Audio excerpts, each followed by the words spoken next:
Tired of working with clients that aren't the right fit for your agency? Is your agency constantly working with clients who sap away employee morale? Hi agencies, Clarence here from AgencyAnalytics. We spoke to leading agencies about how they attract the right client for their agency, and most of them spoke about a brand differentiator. The rookie mistake that is often made when it comes to branding is to be generic, thinking that you're playing it safe by appealing to everyone. When we started, we felt sort of pressure to make our branding really neutral, which is like the biggest marketing mistake you could ever make. But when you start out, you're just like, we need to attract leads and we'll work with anyone. So we felt like we had to make it really neutral and not too feminine, had to appeal to everybody. Having taken that generic approach, Oh My Digital then stumbled upon their brand differentiator almost unintentionally. A lot of the clients we attracted did happen to be women business owners. And that was just, as part of the groups we were hanging out in and who we were connecting with. And yeah, we just found we were attracting them because I guess we were approachable and relatable and they just felt comfortable working with us. So over time, we were like, okay, this clearly is sort of our ideal customer and who we work with. So we may as well go all out with the branding and really make it us and make it a lot more feminine and a lot more pink. So I think it surprises people. They tend to, I guess from the branding, it kind of gives a very top level look. But I think when you dive in deeper, it's more about we love working with millennials who really want to be taken back to a time and a place where everything was simpler and everything was easy and fun and a time where everything made you happy. And that's what our branding is essentially. It's just taking you back to a time where everything didn't need to be so hard. We found that leading agencies use branding not just to stand out from the crowd, but also to filter in and out the clients that they're attracting.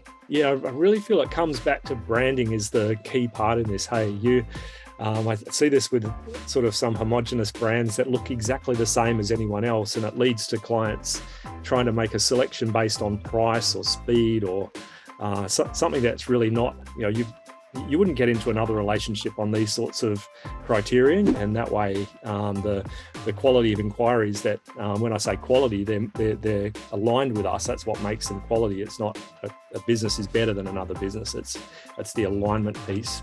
Then there's less of a need to have to, go through a sort of hardcore screening process and or fire clients and those sorts of horrible things. It really shouldn't come to that if you get it right up front. An example of how strong branding can overlap both agency values as well as client needs is Terrain, a leading agency in the cannabis retail niche. Yeah, so a lot of it's based on our values, as a company, but Terrain ultimately, that branding, that name comes from a concept from the military called key terrain.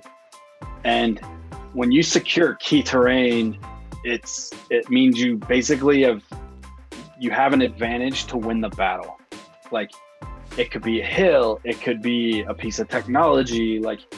It's a concept that when you're planning missions, you always look at what's key terrain here? Is it owning the vantage point on this hill? Is it a superior weapon? Is it the hearts and minds of the people? What is the key terrain that we need to secure? And in a lot of these businesses we help, we realized that the key terrain for them to win big was connecting them to the local motivated buyers in their local market. So if we could do that with our solution, we had secured the key terrain. So that's where the word terrain became the name when we pivoted, because we saw it as this is key terrain for winning if you're a retail dispensary. And then the Terra piece became earth, green, cannabis is a very green, earthy, natural, organic, that's where that kind of came into it as well. Strong brand positioning and identity is the key to overcoming long, tedious screening process and mitigating bad client agency fit. David from Distill has the perfect analogy to explain this. Or compare it to a Tinder profile or something. Yeah, exactly. Yeah. If you had to sort of explain yourself and position yourself as to the true qualities that you possess and why someone would be drawn to you, that's what your branding is going to do effectively. Love that example. So folks, ask yourselves, is your agency brand doing a good job at attracting the clients you want? Let us know about your agency's wins and fails on the topic in the comments. If you're pumped and excited to apply this to your agency but worry about existing clients that are a poor fit, check out this video on how to let go of clients that are a bad fit. See you next time.